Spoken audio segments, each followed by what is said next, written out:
Friends, आज हम आपको लीजेंडर डिफरेंशियल इक्वेशन की सबसे महत्वपूर्ण प्रॉपर्टी जिसे हम ऑर्थोगोनल प्रॉपर्टी या लांबे गुणधर्म के नाम से जानते हैं, इससे परिचित कराएंगे। यह प्रॉपर्टी बीएससी, एमएससी, इंजीनियरिंग आदि क्लासों में बहुत ही ज्यादा उपयोगी सिद्ध होती है। इस प्रॉपर्टी से काफी बार एग्जाम में क्वेश्चन आते हैं। हो सकता है ये प्रॉपर्टी भी बहुतायत में पेपर में इसी नाम से पूछी जाती है कि prove orthogonal property of Legender differential equation. तो आइए हम सीखते हैं किस प्रकार से लीजेंडर डिफरेंशियल इक्वेशन की ऑर्थोगोनल प्रॉपर्टी को प्रूव करेंगे। तो देखिए, ऑर्थोगोनल प्रॉपर्टी के लिए इंटीग्रल की लिमिट लगाते हैं -1 से +1 pn(x) इंटू pmx dx। जब दोनों ही pn और pm में ऑर्डर nm जो बोल रहा है लीजेंडर पोलिनोमियल, आप जानते हो pn कहते हैं, यदि दोनों ऑर्डर आपके एक n एक m दोनों अलग अलग हैं तो प्रॉपर्टी के है जिसका मान 0 आएगा जब n और m दोनों क्या हो, अलग अलग ऑर्डर हो। लेकिन ये दोनों का मान सेम हो जाए, माने n इक्वल m हो जाए, तो pn और pm भी pn हो जाएगा, तो स्क्वायर बन जाएगा। dx बराबर इसको हम कह सकते हैं 2/2n प्लस का मान निकल के आता है, जबकि लिखना पड़ेगा n बराबर m। इस प्रॉपर्टी को हम इस प्रकार से भी लिख सकते हैं, तो मैं यहीं पर यह लिख दे रहा हूं -1 से +1 लिमिट और pnx इंटू pmx dx बराबर लिखा जाएगा 2/2n प्लस 1 और डेल्टा mn। जहाँ डेल्टा mn क्या होता है, क्रोनेकर का डेल्टा सिंबल होता है। क्रोनेकर का डेल्टा सिंबल सबको पता है, बेसिक क्लास में पढ़ा होगा, बीएससी फर्स्ट ईयर से चालू हो जाता है। इसकी वैल्यू 1 भी होती, 0 भी होती है। यदि m बराबर n है तो उसका मान हो जाएगा 1, और लेकिन जब m बराबर n नहीं होता है इसका मान आएगा 0। तो प्रॉपर्टी सिंबल के फॉर्म में भी लिखी जा सकती है। अब इसको हम प्रूव करेंगे आपके साथ। देखिए कि हम लोग जानते हैं कि लीजेंडर डिफरेंशियल इक्वेशन निम्न होता है, आपको पता होगा, बेसिक पढ़ा हुआ आपने कि 1 - x² d² y/dx² -2x dy/dx plus n into n plus 1 into y as equal कितना 0। अब इसको हम इस प्रकार से भी लिख सकते हैं, किस प्रकार 1 - x² dy/dx। आप देख सकते हैं पहला फंक्शन कांस्टेंट, सेकेंड डिफरेंशिएट, फिर लिखेंगे पहले का डिफरेंशिएशन कितना 2x और second constant plus n plus 1 into y as equal 0, equation number 5।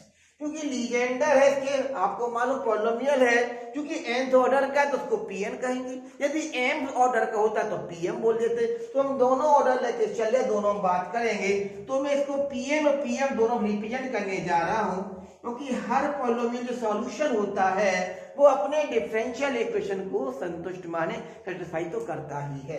तो देखिए इसको क्या कहेंगे 1 - x² dpn/dx, मैंने pn लगा लिया nth ऑर्डर के लिए, n into n plus 1 into pn of x equal 0, equation number 2। जिस प्रकार हमने nth ऑर्डर को लिखा है, इसी प्रकार हम चाहे तो nth ऑर्डर भी लिख सकते हैं, d/dx 1 - x² dpm/dx plus m into m plus 1 into में pm ऑफ x बराबर 0, इक्वेशन नंबर 3। देखिए इसको सॉल्व करने जा रहा है, जिसमें pn है उसमें मैं pm का मल्टीप्लाई कर रहा हूं, और जिसमें pm है उसमें मैं pn का मल्टीप्लाई करके माइनस कर रहा हूं, मैंने सब्ट्रैक्ट कर रहा हूं। तो वही मैं लिखूंगा क्या, समीकरण 2 में कितने का pm व इक्वेशन नंबर कौन सी 3 में pn का मल्टीप्लाई मैंने गुणा करके घटाने पर, यानी सब्ट्रैक्टिंग आके अपन कह सकते हैं multiply pmx into equation second and multiply pnx into equation third and then subtract. यदि कर दे तो क्या आएगा आप देख सकते हैं, pm of x d over d x 1 minus x square d P n upon d x. यहां भी करेंगे क्योंकि पीएन में पीएम किया तो पीएम में पीएन करना पड़ेगा, तो पीएन लिख लिया हमने d over d x 1 minus x square d P M upon d x. और इसके अलावा आप देख सकते हैं एन प्लस 1 मैंने मल्टीप्लाई किया कितने का, पीएम का, तो हम पे जगह यहां लिख देता हूं p N into P m. यहां देखें माइनस एम प्लस 1 मल्टीप्लाई करेंगे पीएन का, तो पीएम तो है, पीएन आ गया इक्वल 0। मैं इसका इंटीग्रल करने जा रहा हूं, कितनी लिमिट में करूंगा, -1 से +1 में। मैं लिख रहा हूं इंटीग्रेटिंग, मैं दोनों बाई लैंग्वेज में लिखता हूं, किसी को देखकर बता देना। इंटीग्रेटिंग इक्वेशन, इसका नाम दे दिया 4। Integrating equation 4 between the limits कितनी, -1 to +1 with respect to x। इसका मैं इंटीग्रल करने जा रहा हूं, तो देखो मैंने लिमिट लगा दी है, -1 से +1 limit P M of x d over d x 1 minus x square d P N over d x into d x, minus यहां भी देख सकते हैं P N d over d x 1 minus x square d P M upon d x into d x. इन दोनों में आप देख सकते हैं P N into P M common आएगा, है ना, कॉमन ले लिया है, तो यहां से n plus 1 minus m plus 1, और देखो इंटीग्रल कर रहा हूं, -1 से +1 लिमिट रहेगी, पी एन पी एम दोनों अलग चल रहे हैं, तो p N into P M of x d x equal कितना चल रहा है, 0। यदि मैं इसका इंटीग्रल करके दिखाता हूं, तो देखो पहला फंक्शन कांस्टेंट, सेकेंड इंटीग्रेट होगा, D upon D S cancel हो जाएगा, लिमिट लगाएंगे अपर, तो 1 का स्क्वायर 1 होगा, 1 बन जाएगा, कैंसिल 0 हो जाएगा, लोअर लगाने पर -1 स्क्वायर भी 1 होता है, 1 बन जाएगा तो 0 होगा, यानी कि हम यदि इसका इंटीग्रल करते हैं तो पहला टर्म का 0 हो जाएगा। इसी प्रकार यहाँ भी करेंगे, पहला फंक्शन कांस्टेंट, सेकेंड इंटीग्रेट करेंगे तो लिमिट लगाएगी, -1 से +1 भूल गए लगाना, 1 लगाएंगे तो 0 हो जाएगा, -1 लगाए तो भी 0 होगा। लेकिन अपन गौर से देखें कि फिर क्या आएगा, पहला कांस्टेंट दूसरे का इंटीग्रल में माइनस लगता है, पहले का डिफरेंशिएट सेकंड का इंटीग्रेट और फिर होल इंटीग्रेट। जब ऐसा पद आएगा तो पहले का डिफरेंशियल जो आएगा मुझे यहां मिल जाएगा, और दूसरे का जो इंटीग्रल करेंगे कैंसिल होकर आएगा, ये टर्म ये मिल जाएगा। यानी कुल मिलाकर मैं देख रहा हूं पहला टर्म इंटीग्रल से 0 हो रहा है, और सेकेंड जो टर्म बनता है वो आपस में कैंसिल हो रहा है, ये प्लस का वो माइनस का है, अतः दोनों ही पद कैंसिल हो जाएंगे, तो केवल लास्ट टर्म के बचेगा, वो क्या बचेगा आप देख सकते हैं, n into n plus 1 minus का m इंटू एम प्लस 1, और हम देख चुके हैं इंटीग्रेशन लगेगा p n x into P M of x d x बराबर 0। लेकिन जब n बराबर नहीं है m, क्या नहीं है, n बराबर नहीं है m, यदि n बराबर नहीं है तो आप देख सकते हैं क्या होगा, इसकी वैल्यू 0 पहुंच जाएगी, क्योंकि n बराबर जब m नहीं होगा तो ये कैंसिल नहीं हो पाएगा, क्योंकि n बराबर n हुआ तो 0 बन जाएगा, नहीं है तो पूरा टर्म्स कहां जाएगा, नॉट इक्वल 0 होगा, डिवाइड में पहुंच जाएगा, तो केवल ये टर्म्स बचेगा, क्या बचेगा कि -1 से +1 limit p n of x into P M of x into d x बराबर कितना, 0। ये आया, आपको दिख रहा होगा, ये तब की बात है जब मैं कह रहा हूं आपसे n बराबर नहीं क्या m। मिला लीजिए, पहला टर्म हमने प्रूव कर दिया है, अब इसको आप नोट कर सकते हैं। देखिए आप लोगों ने नोट कर लिया होगा। अब देखिए हम इसको सेकंड पार्ट प्रूव करने जा रहे हैं। आप लोगों ने जनरेटिंग फंक्शन पढ़ा है, किसका, लीजेंडर का, तो वी नो फ्रॉम हम कह सकते हैं जनरेटिंग फंक्शन, हिंदी में जनक फलन के नाम से जानते हैं, जनरेटिंग फंक्शन लीजेंडर का जनरेटिंग फंक्शन आप सभी ने पढ़ा हुआ है, 1 minus 2xt plus t square की होल पावर माइनस 1/2 होता है इक्वल समेशन टी की power n p n of x. N equal कहाँ से 0 टू इन्फिनिटी लिमिट। लोग अक्सर हमसे कहते हैं कि पीएन से यहाँ पर देखो पीएम लिखा, मैंने यहाँ पीएन लिख दिया, ऑफ एक्स लिखना छोड़ गए। आपको बता दें ये पीएन और पीएम जो भी लिख रहा है सब एक्स के फंक्शन है, ये एक्स लिखो ये ऑफ करके ना लिखो एक ही बात होती है। ओके, यदि मैं यहाँ भी चाहता हूँ केवल पीएन लिख दूं तो एक ही बात है वो। अब मैं इसका स्क्वायर करने जा रहा हूँ, स्क्वायरिंग बोथ साइड। मैं इसको स्क्वायर करूंगा तो क्या होगा 1 minus 2xt plus t square whole power कितनी माइनस 1/2 एज इक्वल। आप देख सकते हैं, आपको यहाँ बताना चाहूंगा मैं, इसका स्क्वायर करेंगे तो देखो समेशन लग गया है n equal 0 to infinity limit लग गई है टी की power n p n of x का होल स्क्वायर। अब मैं इसको सॉल्व कर रहा हूं तो देखिए 1 माइनस 2xt प्लस का टी स्क्वायर लिखा हुआ माइनस 1/2 लिखा हुआ है एज इक्वल, ये अपन जानते हैं a plus b plus c plus d चलते हैं, क्या होता है a square plus b square plus c square फिर 2ab 2bc 2ca, उनमें तो मल्टीप्लाई चलता है। तो अपन जानते हैं 2ab आता है 2bc आता है। यहाँ पर अपन गौर से देखें, ये अपन जब स्क्वायर लगा रहे हैं तो देखो अपन स्क्वायर लगाया 1/2 है तो 1/2 तो कैंसिल हो जाए। पहली बात तो मिस्टेक हुई मुझ पर कि स्क्वायर मैंने किया तो 1/2 स्क्वायर क्या होगा आपस में कैंसिल होगा। इक्वल क्या आएगा देखो, इसका स्क्वायर करेंगे तो क्या आएगा कि a स्क्वायर बी स्क्वायर बनते सब पद सभी टर्म स्क्वायर में आएंगे तो summation n equal 0 to infinity लगेगी। स्क्वायर करेंगे तो t की पावर 2n आएगा और पी एन स्क्वायर आएगा प्लस आएगा कितना आएगा देखो ध्यान से कि अपन जो और करेंगे 2ab 2bc तो हम दो टर्म लेके चल रहे, एक टर्म m का एक टर्म m का, क्योंकि a प्लस b ये अपन कहते हैं n और m, तो अपन जब मल्टीप्लाई करेंगे तो कितना होगा t की पावर n t की पावर m मल्टीप्लाई करने पर t की पावर n और m मिलकर क्या बन जाएगा n प्लस m, और इसी प्रकार एक पद pn का एक पद pm का होगा। यह n और m दोनों की वैल्यू चालू कहां से होगी शून्य से, लेकिन nm बराबर नहीं हो सकता, क्यों?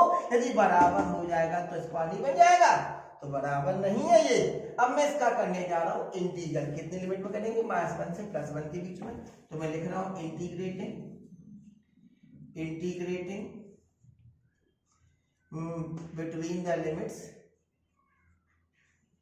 between the limits -1 to +1 with respect to क्या x ब्रैकेट। मैं राइट साइड से लिखूंगा, इसका मतलब इसको पहले लिखने जा रहा हूं, समेशन कॉमन है n इक्वल 0 से लगेगा इनफिनिटी लिमिट t की पावर 2n हमने बाहर निकाल रखा है, लिमिट लगेगी -1 से +1 लिमिट और p n square of x dx। यहाँ भी लगाएंगे summation n m both are equal to infinity चलेगा और n बराबर नहीं m, t की पावर मैंने बाहर निकाल ली n प्लस m, इंटीग्रल की लिमिट ये है आपको दिख रहा होगा p n of x p M of x dx as equal.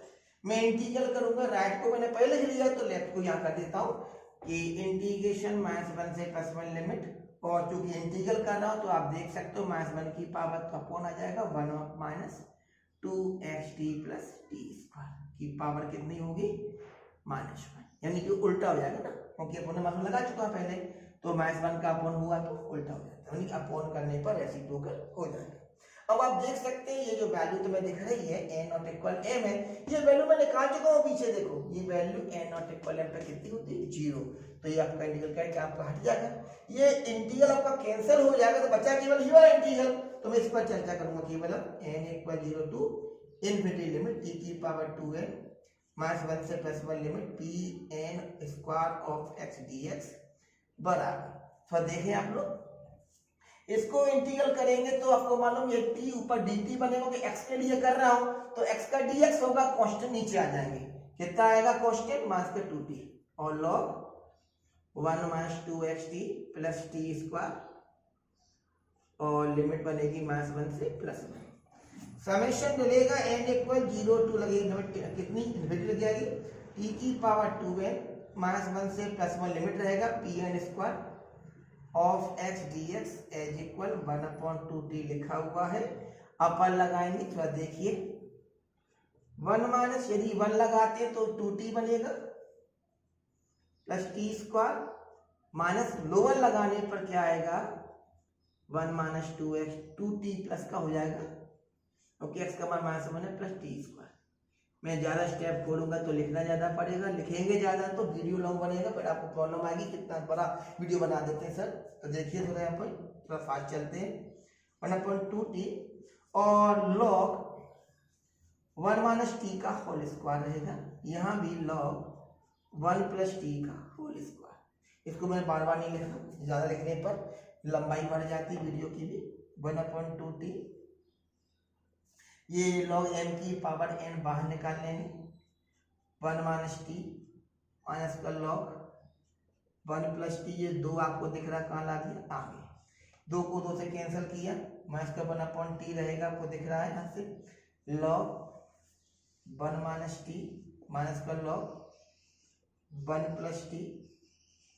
और इसको यदि खोल दिया जाए log तो आपने पढ़ा है log 1 माइनस एक्स और log 1 प्लस है, मैं दोनों फार्मूला ऊपर लिख दे रहा हूं, देख लीजिए आप लोग। log 1 माइनस एक्स होता है all terms are negative.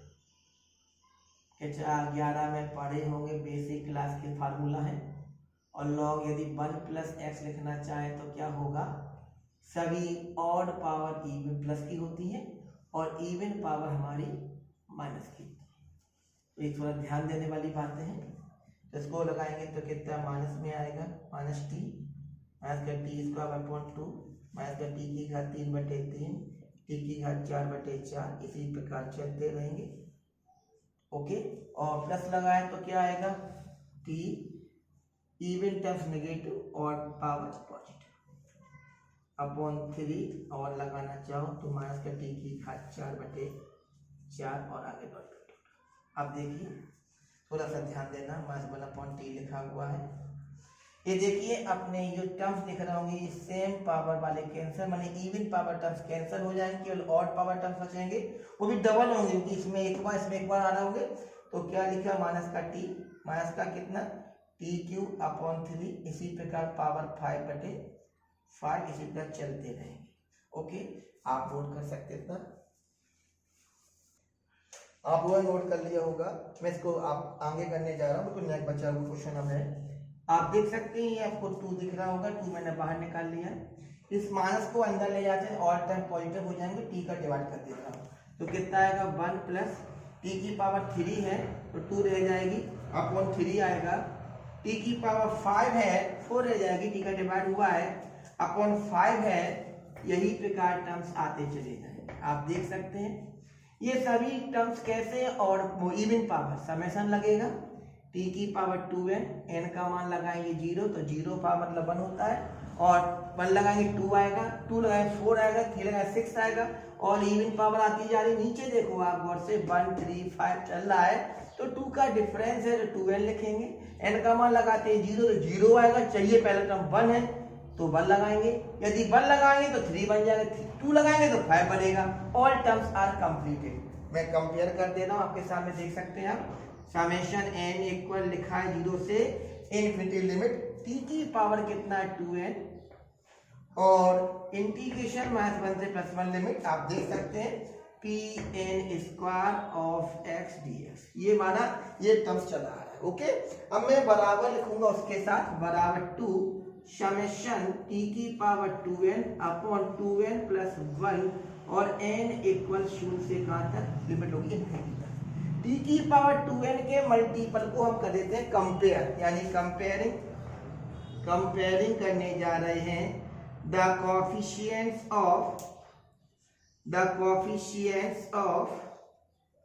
t की पावर 2n इन वो साइड करेंगे तो देखो -1 की पावर -1 से +1 लिमिट रहेगी, pn square of x as equal ds कहेंगे आप लोग को। देखिए यहाँ कितना आएगा 2 लिखा हुआ है 2n + 1। कब की बात है जब आप लिख रहे n बराबर नहीं किसके m के, तो देखो दोनों मैंने प्रूफ कर लिया, पहला पार्ट ये सिद्ध हो गया सब और दूसरा पार्ट आप देख सकते हो ये प्रूफ हो गया। इस प्रकार से हमने क्या देखा, ortho property of Legender polynomial. कोई आपको डाउट हो मुझे बताएं, बिल्कुल कमेंट बॉक्स में कमेंट करें।